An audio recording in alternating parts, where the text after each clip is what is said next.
Alrighty, thank you for everyone who chose to come to the Clearly Superior room. We're going to shift gears into business now. So we've got four actually excellent speakers, 3 presentations across some very different programs of work. So first up, we've got Daniel and Regan talking about some work EY and the Department of Veterans Affairs have done together in looking at the longitudinal impacts on veterans' wellbeing. After that, we've got Justine Vaughan from Indigenous Business Australia, who's going to talk about their wellbeing program and creating goals and targets in that space. Then we've got Justine Felton from Stockland, who will talk about Stockland redefining what social value means to them so they can drive it across what is a very large and diverse business. I'll let those guys go one after the other and not interrupt too much, and then we'll sit down and have some questions and a panel afterwards. So thank you, all of you, for agreeing to present. I will hand over to you now. Thank you. I'm Daniel Marlay from EY, Regan Liu. Regan Liu, Director from DVA.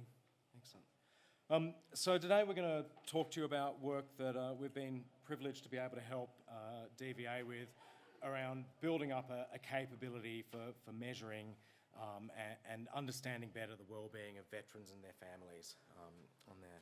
So hopefully it's something that you guys find interesting. That's our introduction there. So I might talk a little bit about the background and purpose for the work that we've been doing here. You could probably go further back than we have here, but part of one of the big drivers and things that has triggered this has been some work from the Productivity Commission, which published a report in 2019 around a better way to support veterans. And one of the big things that was called out in that report was the fact that the system was focused very much on delivering and managing the legislation, the benefits that DVA was set up to do, but it was failing to focus on veterans and their families' well-being, and that was something that needed to be addressed. And so it made recommendations around we need to be looking at working on that. That kept on going. We've had the Royal Commission into veteran and into defence and veteran suicide, and their report has also found that there continues to be an opportunity to focus more on the wellbeing of veterans. It found very much that the siloed approach that's happened across the different agencies in that has been a real challenge to that, and that really what needs to happen is a united wellbeing-centric model to sort of accelerate and help deliver better outcomes for veterans and their families on that. So there's been a lot of investigation into that, and that's, I think, what's probably been really important here is it's generated the case for change. It's actually generated the motivation to put some funding into how do we actually develop these measurement systems, put a lot of focus on there. It's a long journey. I think where there's a lot of progress that has been made, there's definitely more to do. What we're going to talk to here is the work that we've been doing around the measurement side of that. And in particular, building those holistic measurements to better understand wellbeing outcomes and service usage and allow us to understand how we can better target policies, programs, services, how we can understand what's the effect that they're having on veterans, what are the effects that they're having beyond just the services of DVA. So I think there was some talk that we had yesterday around the challenges of the siloed approach and how do we do that. Part of trying to get better at that is understanding not just, what's the impact of DVA programs within the particular scope of that program, but how does that then impact the broader life of the veteran. So this is the Defence and DVA aligned wellbeing factors. It's the wellbeing model that we've used to orientate our data around. And I think it's kind of interesting to look at it. It's been something that started off, there was some original work that AIHW did to develop an original 7-factor model on this. That's been back and forth with discussions between Defence and DVA and the various stakeholders. It's ended up at this 9-factor model. For those of you who are familiar with the OECD model, it probably doesn't look too dissimilar. Everyone here is interested in well-being. You know, these sorts of domains, they're fairly common as we go through here. But I think there's a couple of points that are worth pulling out in here. The first one, and I'll call your attention to the sort of the blue arc along the bottom, is that there's very much that idea of well-being throughout the life journey of the veteran, so that idea of serving well, so understanding what is well-being for people as they are in their defence service, living well, what does that life look like during and beyond there, and ageing well. Obviously, one of the big cohorts for DVA is the ageing veteran population, and making sure that they are able to have well-being in that ageing area of their life. I think then the upper arc, the blue arc there, that is also worth looking at. And I think the big thing here is that there are, you know, as with any area of life, there are a large number of stakeholder groups, stakeholder organisations that are involved in the well-being of veterans. And it's not just veterans, there's veteran community, there's really important parts that are played here by ex-service organisations, the providers who provide the services for veterans, DVA, Defence obviously, and various different levels of government. So it's not just, you know, one area that is concerned about the well-being of veterans. This needs to be something that works for all of them. One of the conversations that I had yesterday was talking about the need for well-being to be meaningful to the different groups that it applies to, and it came up in the context of Indigenous well-being that we were having that discussion. But I think every sort of group that you're looking at and considering well-being will have different things that are important to them for there. And so this, I'd call out that we look at the domains there, but one of the ones that you may not have seen in some of the other ones there is that recognition and respect domain. So this is something that particularly for people from a defence and a veteran community, where a lot of things that are important to them are around, you know, that the honour, the meaning that comes from service, and what's happened there is actually a really key part to their well-being. And so this is something that, as part of that refinement of the framework as we went through, was something that was added in there because it was recognised that for this particular group of people, that is actually a really important part of their well-being. It's also one of the areas that's a bit more challenging to get data on, so we can't necessarily measure everything on that, and that's, you know, I think, you know, different ways of looking at that on there. And then at the centre of it, we've got the individual factors, recognising that it is different for each individual veteran, for each veteran family that's in there. And calling out in the middle in there, it is, we think about veterans, but it is also veterans and their families. And so there is some work that we've done to help better understand who are those families who are interacting there. So this is now a bit of a broad overview of what have we been doing over the last 4 years, and it has been very much a collaboration. This is a blended team that we've been working at, so that we're building up capability within DVA. This isn't, you know, kind of something that collapses when the consultant disappears on there. At the left-hand side, it's kind of the strategy work and building out the framework. So I've talked about the wellbeing framework, expanding the domains from 7 to 9, doing some of the literature review, and building out a bit more detail around the conceptual metrics within there. So what would this measurement look like if we had perfect data? Yeah, so kind of that guidance that we're trying to then look for, well, what are the data sources that can back up on that? We've done data source identification, so looking at what's available within DVA, what is available more broadly within government and within other publicly accessible data sources on there, and what is maybe some of the things that are a bit more aspirational that we can sort of lobby for as being data sources that we could get in the future. Again, because we've got that wellbeing wheel, that idea of what are the metrics under there, we can then be looking at, well, where are our gaps, where do we need to be looking to try and get that data sources there.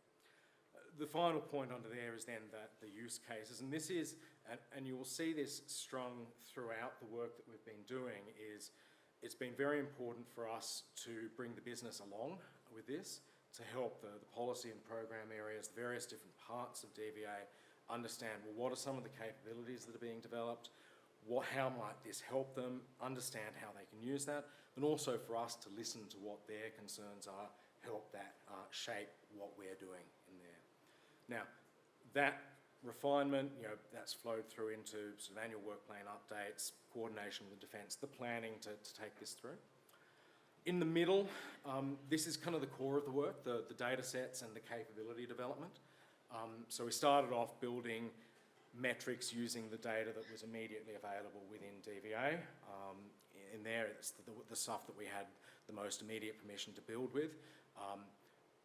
That's great because you can start to do stuff, start to demonstrate some of the value of building these metrics.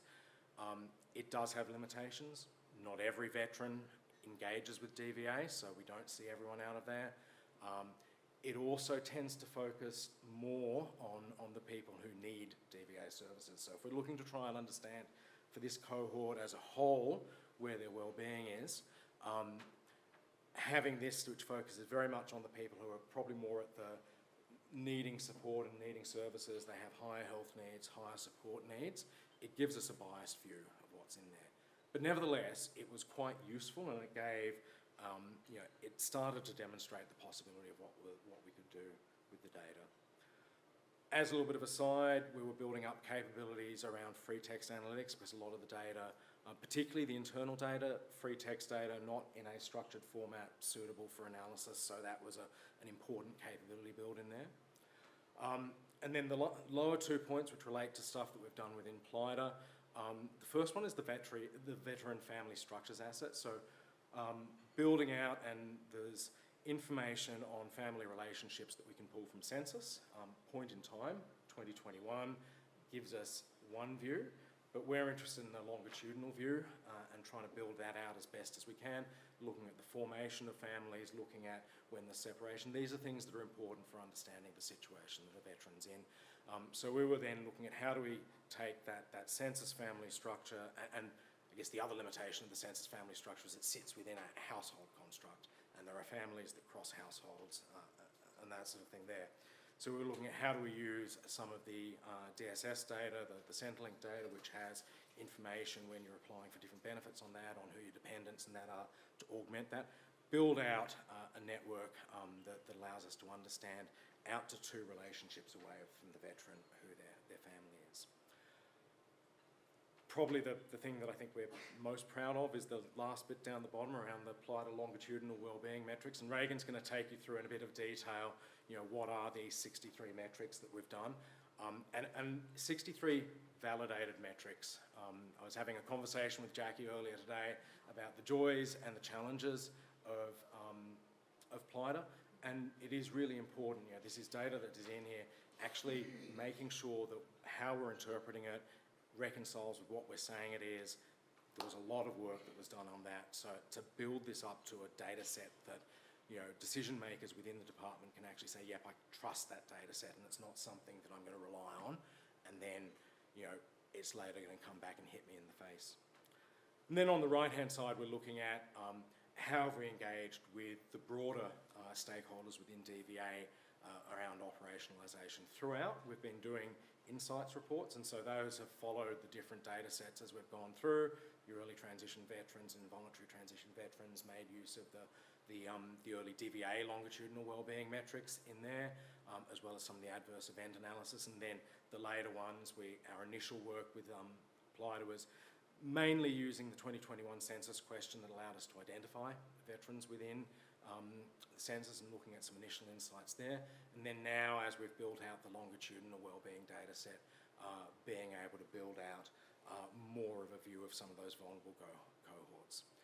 We've also had some trial program and service evaluations which we've worked with, and they have been more of a learning exercise than a formal evaluation, because again, we're trying to build up the capability and understand where could these things, and particularly for some of the early engagements, that helped justify why we needed to go further beyond just the internal DVA data sets that we had in there.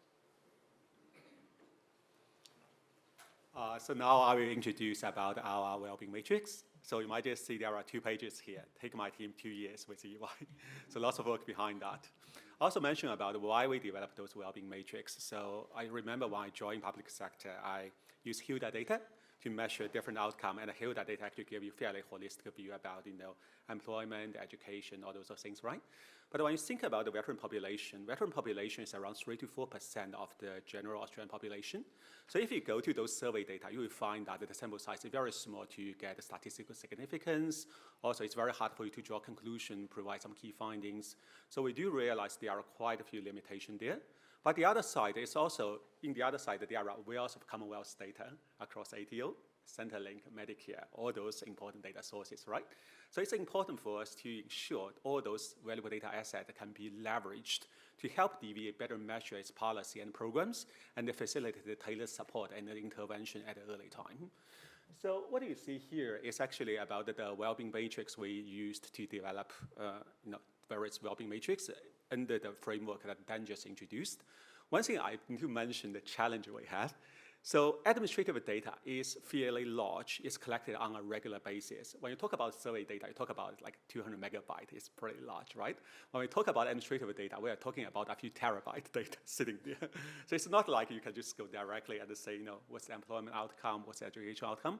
The other challenge usually we have is actually the information from different sources. So for instance, for the health outcome, what you can see is we do have the information from the health relating to the MBS PBS data, which can help you to measure what's the service utilization across mental health, antidepressant, drug usage, all those things, right? But also DVA is also provide certain services under the white card and gold card, which means that if they have service-related injury or mental health issue, they can go through treatment through DVA system. So this actually means that we need to consider what's the information across different systems and combine them together in a very streamlined manner. So we do not need to manually update everything. We need to regularly update the key information, have those well-being matrix ready for us to use to measure policy, program, and operations. So as you can see, we actually developed nearly 26 health well-being matrix across MBS services. So you can see that we know that how many GP they have been visited from the Medicare system, and then we can check with DVA system to see that whether they actually still mainly utilize the mainstream services or they are aware of DVA support and utilize more from DVA. But also you can see that we have pharmaceutical services like the antidepressant, the antipsychotics, mental health, all those service utilization. So then we can see that how many veterans has mental health issue identified through census. How many of them are utilized the services through their Medicare card? How many of them actually utilize DVA services? What's the interaction between DVA service and the mainstream services? There are lots of questions we want to tick the boxes. You also can see that we understand that the most vulnerable cohorts could be the people with high disability level. So the mainstream services has disability support pension, and also their family member probably will be receiving care payment if they provide significant care. DVA do have permanent payment compensation, along with incapacity payment and disability compensation payment.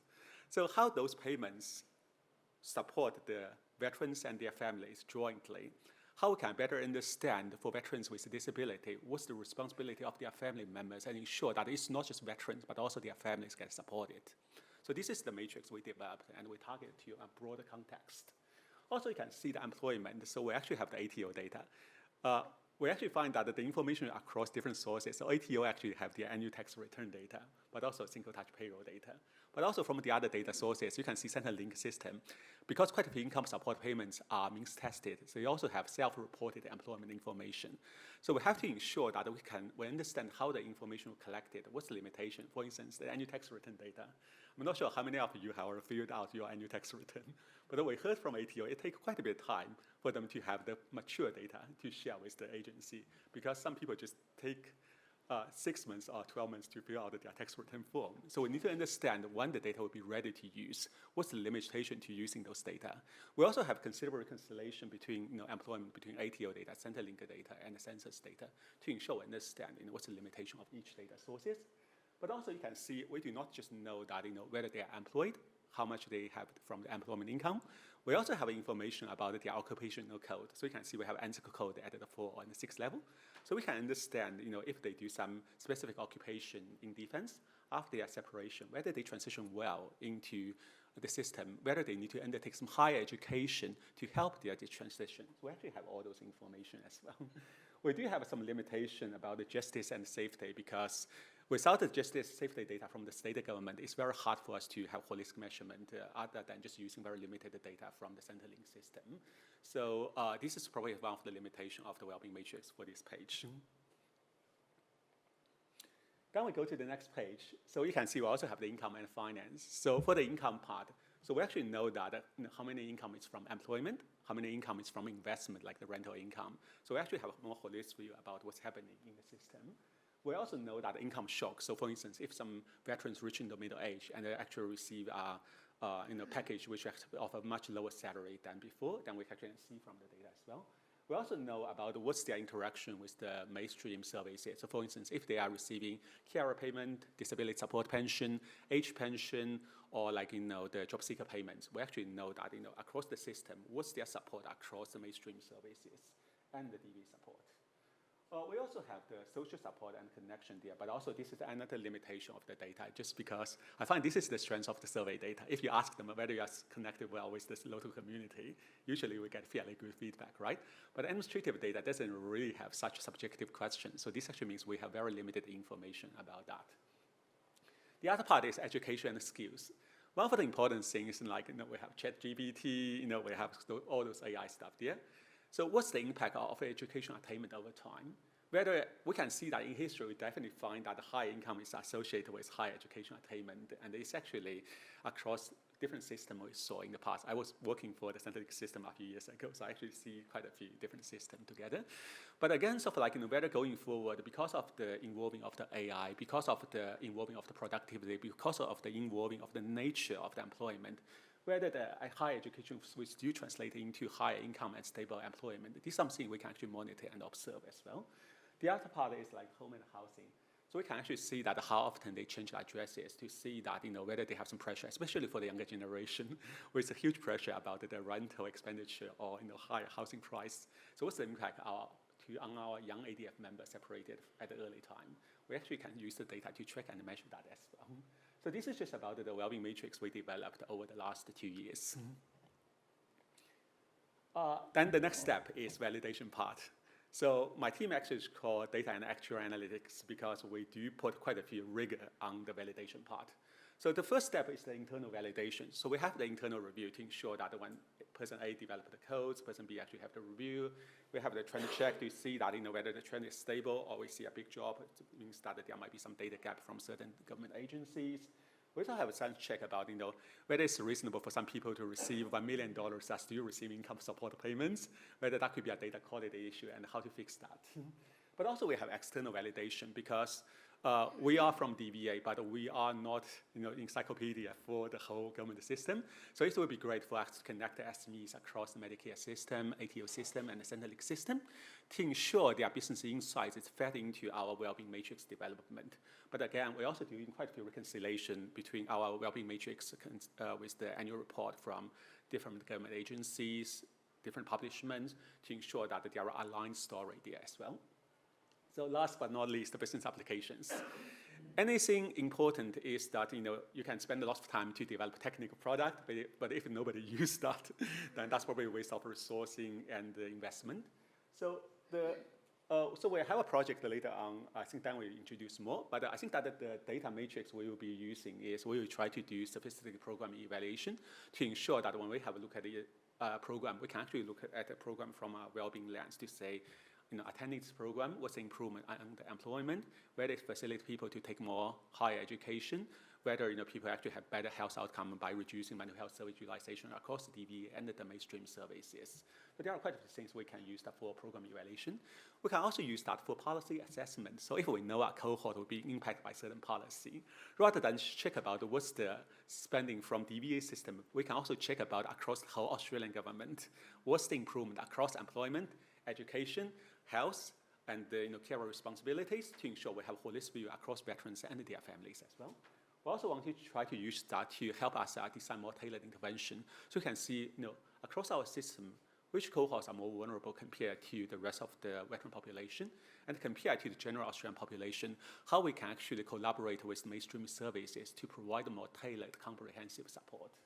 We could also consider about cross-agency collaboration. We have quite a few services offered by DSS, like disability employment services. Department of Employment also offer like job seeker services, young parents, all those services.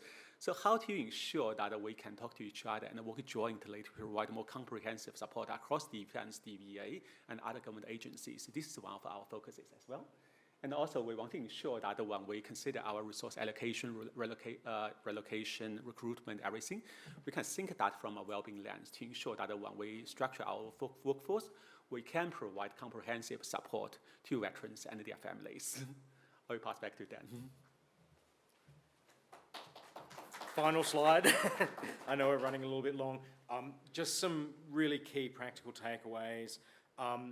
On the left-hand side, our ethics legislative pathway, this is, it's taken us a while to go through here, but I think it's appropriate on that. This is, sensitive information that people are concerned about. We have a responsibility to handle it correctly on there. So for those who aren't aware of the plighter stuff, it's got the 5 safe frameworks, lots of controls around making sure that we're being appropriately safe and not releasing personally identifiable information. But for getting DVA information in there to be able to do that, we've had to go through this ethics approval. And I think that's actually been a really, it's probably taken longer than either of us expected to, but it has actually been a good process. I think it has given us some rigour and challenge around what we're doing, making sure we're really clear on that. I think it's also then pulled out some transparency in that, and so some of the stuff that's coming out of here is making sure that we're reporting the findings back,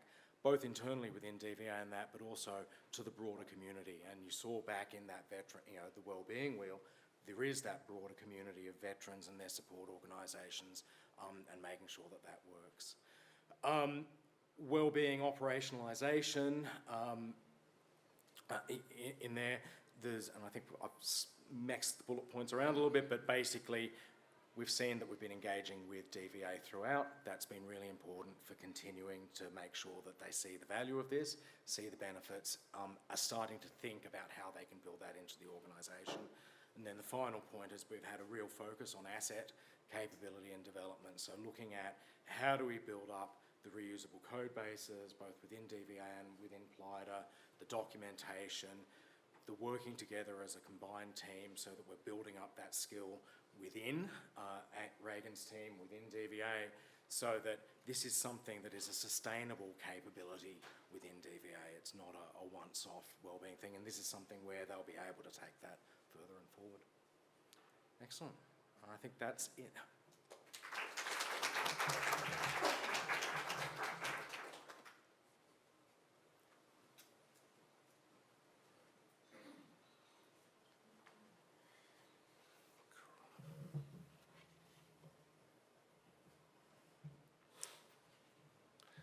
Hi everyone. I want to acknowledge the Ngambri and Ngunnawal people of this area and pay my respects to elders past and present. Also want to thank Australian Unity and particularly Siobhan for inviting us along today to talk about the work that we're doing at Indigenous Business Australia, and acknowledge my colleague Lily Stanton also in the room. Thank you, Lily, for coming along today as well. So I'm Justin. I've been with IBA just over 3 years now. I lead the strategy and impact team at IBA, and I've had the honour of leading this particular project, which was our 4th impact report, the Impact Report 2024. I thought it would be really helpful just to explain a little bit about IBA and what we do. We're a corporate Commonwealth entity as part of the Australian Government, and our enabling legislation is the Aboriginal and Torres Strait Islander Act 2005. Our purpose is to enhance self-sufficiency and economic self-sufficiency and self-management of Aboriginal and Torres Strait Islander people, and really advance their commercial and economic interests. Our total assets have grown to $2.4 billion, so quite a substantial amount. We've built that up by IBA and our predecessor organisations before IBA. We offer home loans, business finance, and a range of investments and funds management services, and all of this is underpinned by a range of capability activities, including information sessions, workshops, and other types of sector development activities. So the theme of this year's impact report was Pathways to Financial Wellbeing. It's the fourth impact report in the series that we've produced. Prior to 2020, we looked at impact mostly from a financial and an economic perspective. As you can imagine, a lot of our activities around business and economic development activities, so you can imagine that's kind of why. But in 2020, it was the first time that we measured impact by asking Aboriginal and Torres Strait Islander people directly what the impacts are.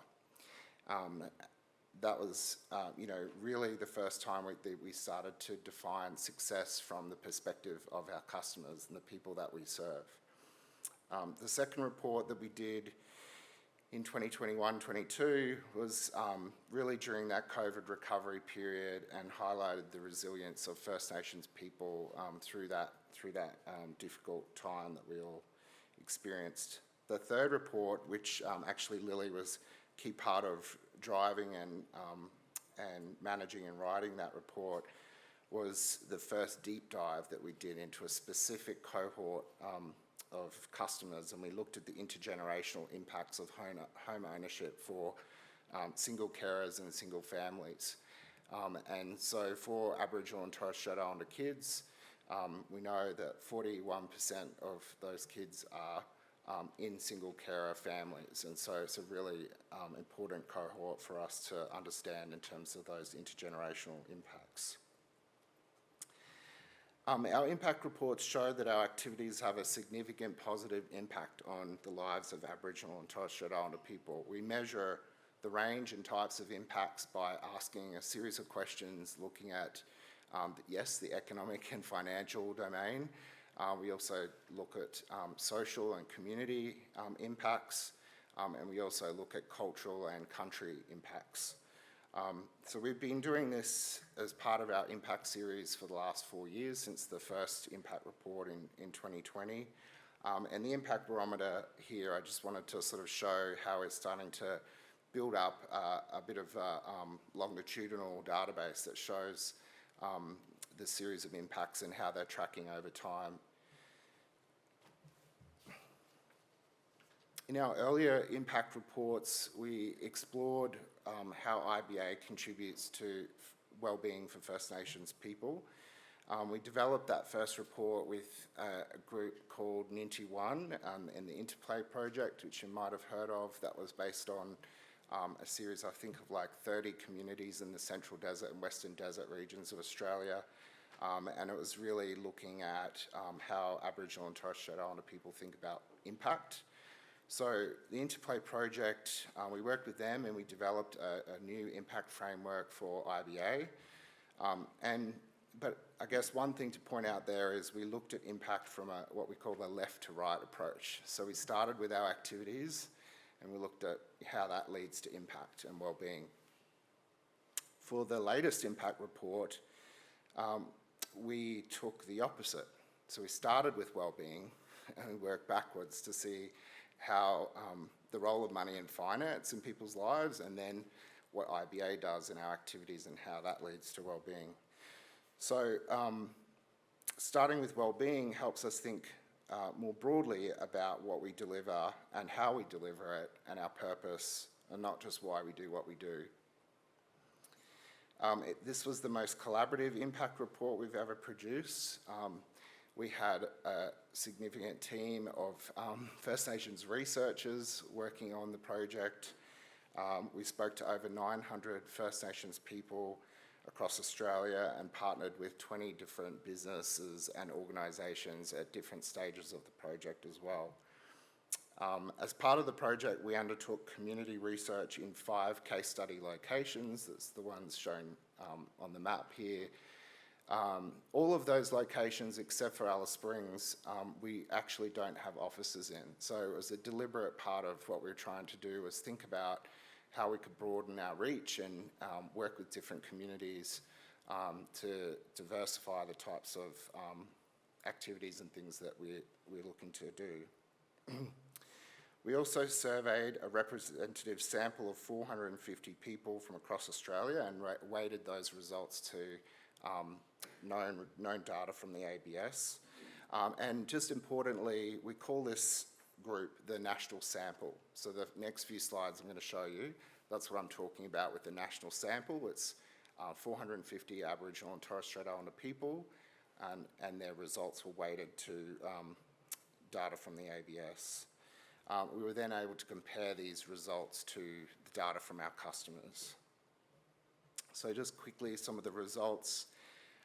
Here we use two different ways to measure wellbeing, particularly focused around that subjective view of wellbeing. So asking people directly what wellbeing means to them and then getting their responses. Satisfaction with life is a robust measure that's been used for decades across multiple different countries and cohorts, and we were able to use that again in this project, and we tested it with a number of people in little one-on-one cognitive testing groups before we started the project. We also looked at the Personal Wellbeing Index, which is an index that also Australian Unity uses. We haven't totaled up the figures here. We just wanted to show the domains and how across a range of domains we're also seeing higher wellbeing scores for our home loan customers and our business customers compared to that national sample group. When it comes to financial wellbeing, we used the 5-question scale developed by the Melbourne Institute and Commonwealth Bank. Sorry, I should just go back. What I wanted to point out here quickly is you'll notice some changes to the Personal Wellbeing Index. So we tested this before we went into field, and the spirituality domain and the religion domain has been replaced with connection to culture and connection to country. And you'll see also part of community is a key factor as well. So I'll talk a bit more about that as we go. So Financial Wellbeing Index, so we looked at this as well. Used the 5-question scale, and you'll see the results here show that our customers report higher financial wellbeing scores when compared to the national sample as well. And we compared to a range of different similar cohorts to ours as well. So we looked at people who were had a home loan with a commercial bank and what their financial wellbeing scores, and compared it to our home loan customers similarly with the business groups. We looked at those things as well. The research shows that our supported finance model, combining capability building and information sessions of workshops and all those supports with access to money and finance, actually improves people's financial wellbeing and their overall wellbeing as well. And we could see that this effect also continued for people who'd moved on from IBA as well. So people who'd refinanced to a commercial loan, they took that knowledge that they had learnt with IBA into other parts of their lives. So our impact reports not only talk about the numbers, they also talk about the stories. It's a really important part of the way that we communicate impact, and we talk about the work that we do. As you can see, people talk about the value of our culturally responsive approach and how we work in that environment. One of the particular quotes I really love is the one at the top there. IBA didn't just give me a loan, they gave me the freedom to pursue my dreams on my terms. So I just love that, and reflecting on some of the discussion from yesterday as well, you know, people should have the ability to choose and have freedom in their lives. That's a really important part of well-being. So after the project, we actually were putting together some diagrams and trying to work out, you know, what does this well-being sort of concept look like?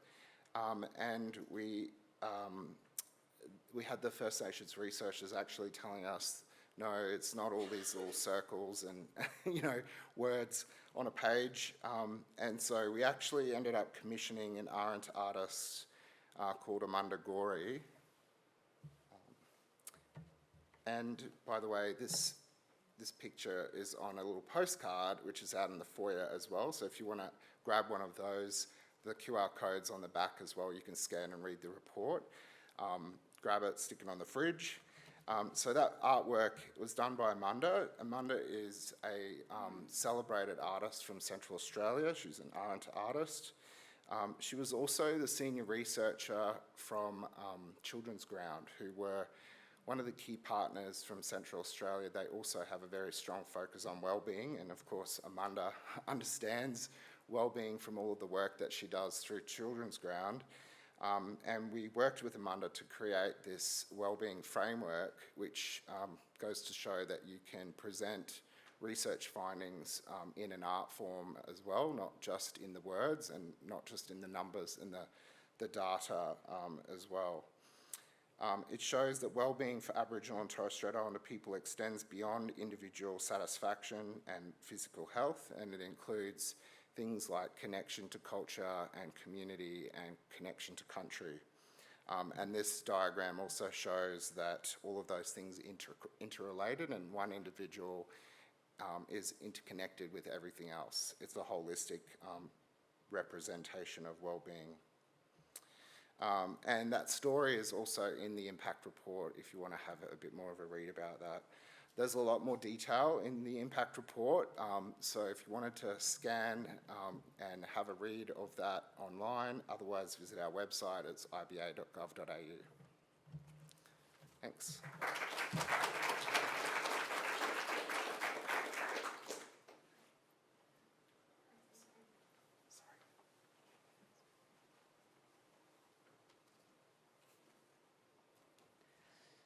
Hello, I'm Justine Felton. I'm Group Social Sustainability Manager at Stockland.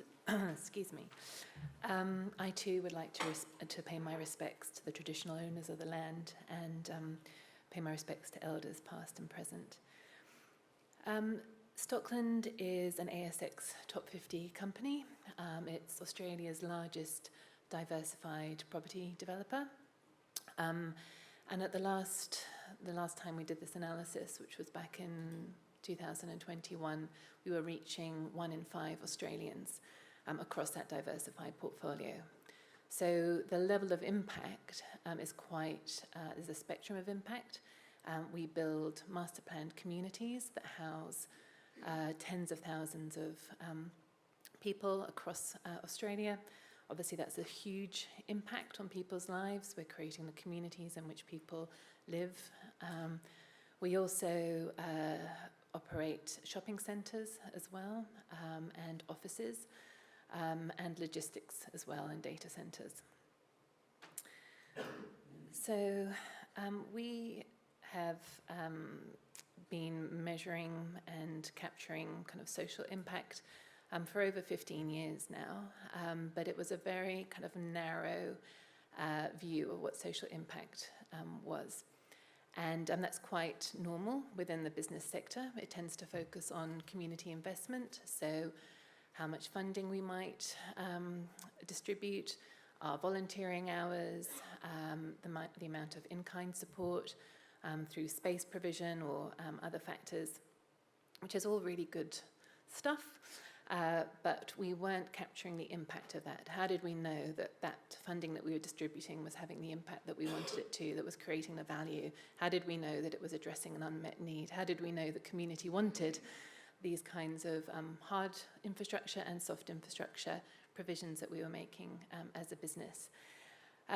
So in 2022, well, actually, at the end of 2021, there was a new strategy, enterprise strategy that was launched to market.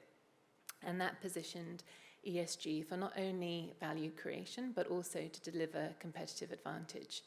And as a result of that, the sustainability team went through a change. And we orientated around environment, social, and governance, as opposed to orientating around the business units, which we had been servicing previously. That's when I joined the business to head up the social impact pillar within that. And so the first thing that we did was to really challenge this kind of narrow view of social impact and the value that it creates.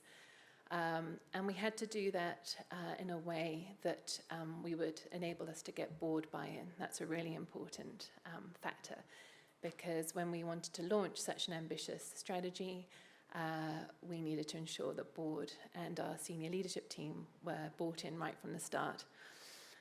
So this is where we really leveraged kind of international and national frameworks to really help us kind of push through this expanded definition. We leveraged the B4SI framework, so that's the Business for Societal Impact framework, who had in 2020 released a new definition for social impact that went beyond that community investment route and expanded that out to social procurement, so the value that business can add to society through the intentional targeting of procurement from businesses that were generating both social value and environmental value as well as financial. And then the third route of impact is their what they call business innovation for social impact, which is also this shared value concept, whereby how do we generate and build products and services that derive both a social or environmental impact as well as a commercial impact. And we used B4SI because they were recognised by the UN Global Compact. They are used by the Dow Jones Sustainability Index, and they're also participating in the development of the new Task Force for Inequality and Social-Related Financial Disclosures framework as well. So they're a credible body. And so when we went to board initially and then to the broader business, we were able to really anchor it in an internationally recognised framework, and it wasn't just our team saying this is the new definition of social impact. The other piece that we really leveraged was the measuring what matters. At that time, it hadn't been released, but there was lots of speculation in the media. And so again, we were talking to board and SLT and saying it's coming. Australian government is starting to think beyond GDP, and we have an opportunity to really be at the forefront of how we use this framework and embed it in how we think about the social value that we create. So thank you to anyone who is involved with that. That was a fantastic lever, especially with board. We have to ensure that we're drawing upon really credible frameworks that are backed. If they're backed by federal and state government, that's a huge lever for us. Once we had kind of leveraged this broader kind of definition of social impact, and we'd leveraged this kind of emerging, what became measuring what matters, we then were able to really lean into other kind of external and internal conditions that were in play at that time. The third kind of external conditions, we've got the expanded definition, we've got measuring what matters coming down the pipeline, and then the third one was just really fantastic empirical data and research that was coming out of both state government and academia on really starting to value how we related it was our business activity across these indicators, which I'll talk about in a moment.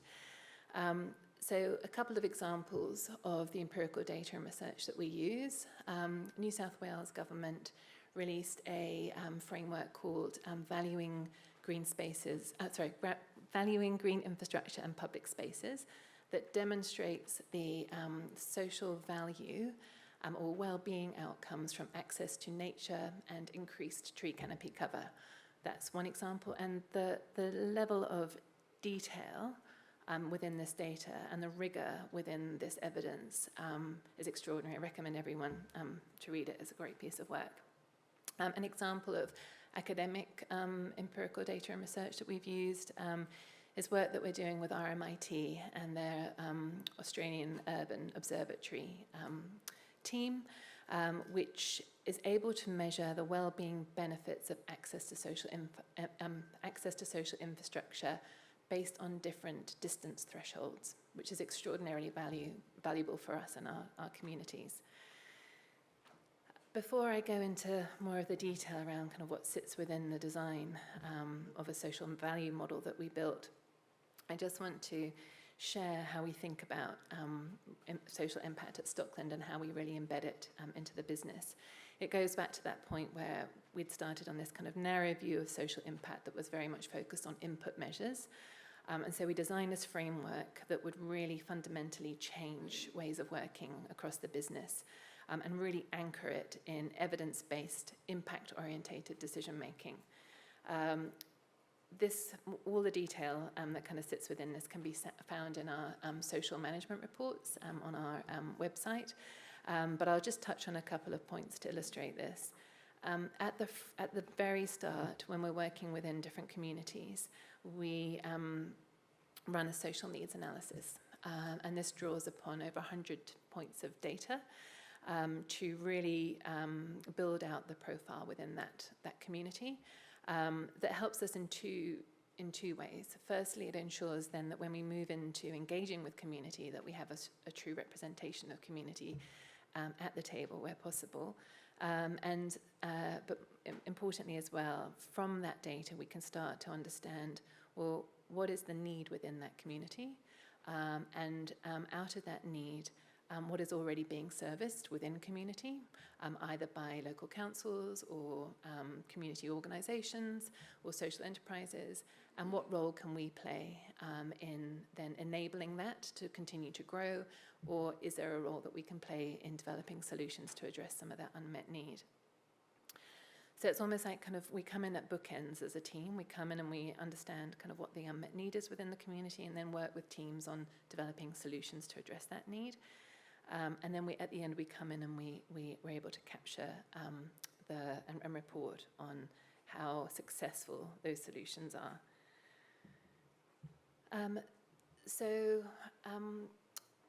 In order for us to be able to really kind of understand and make these kind of evidence-based, impact-orientated decisions, we saw that there was an opportunity to create a social value model that brought all of those kind of elements that I've talked about together. So we knew that we had this kind of expanded definition of social impact. We had the Measuring What Matters framework that really helped us to identify across those indicators, where were we having the most material impact as a business. And then once we're determined, there are 18 outcome domains within our social value model. Once we'd determined those 18 outcome areas, then we engaged across the business with really digging into, well, what is the business activity within those outcome domains? I'll come back to the internal data quality piece. The fourth element is where we really draw upon the empirical data and research, which we're seeing really build momentum in Australia and internationally. So this is where we ensure that we're not kind of developing our own methodology, our own financial proxies within the business, that we're drawing upon really credible research. We have criteria which are really strict within which we pull in that research, and it needs to ensure that it ticks all of those before we're able to kind of pull it in and onboard it. And then finally, attribution, which is a really key element. And we use, again, an international framework to determine our attribution that we know is used at both a federal and a state level within Australia. So social IQ, once we kind of pulled all these factors together, we built a social value model. It was housed on an Excel in an Excel model, 88 tabs. It was a beast, but it was a beautiful beast that we loved, that we continue to love, and we used that model to forecast our own social value target that we released to market in August 2023, and that is to create over $1 billion worth of social value by 2030. So that was its first use. The model has two functions. One is the forecasting function. So that enables us, we did it at an enterprise-wide level for our target, but also at a project and an asset level, it enables us to determine the social value from different solutions that we're designing with the teams to address unmet community need. Then it also has a reporting functionality as well. So this means that actuals are pulled into the tool and will enable us in real time to determine the social value that is being created at a project and asset level, and whether or not that social value is being optimized. When we developed the tool, it was never intended to just be a reporting tool or to be held within the sustainability team. It was always designed to be a management tool.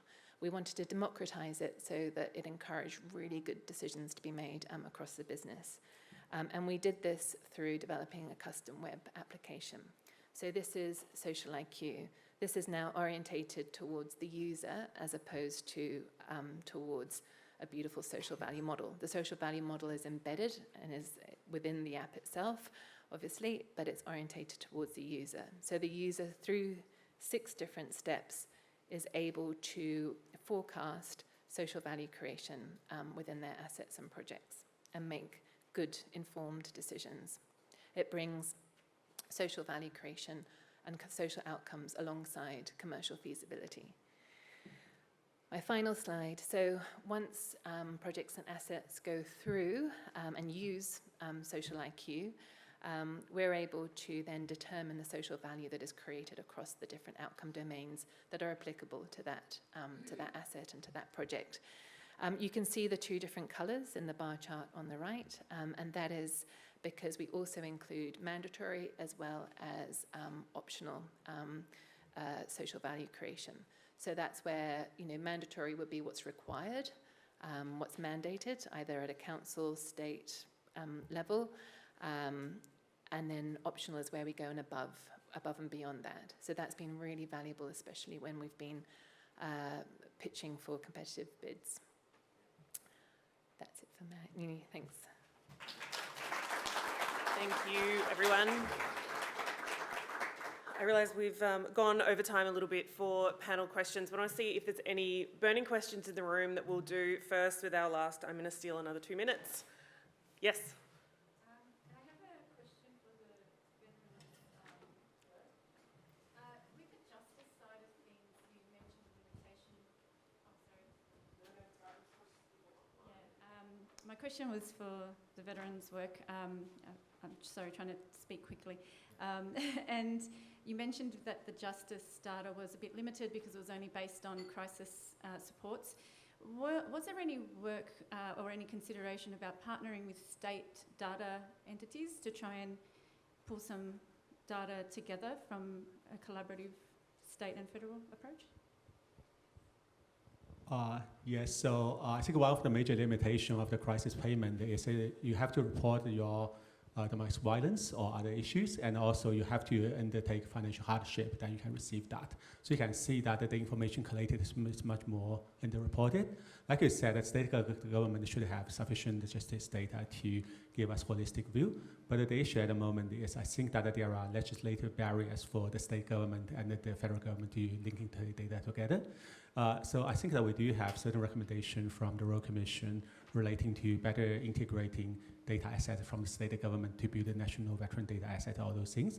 But I think at the moment there's still quite a few considerations, noting that we did talk about national disability data asset, and they also mentioned there are certain barriers about linking data for broader use.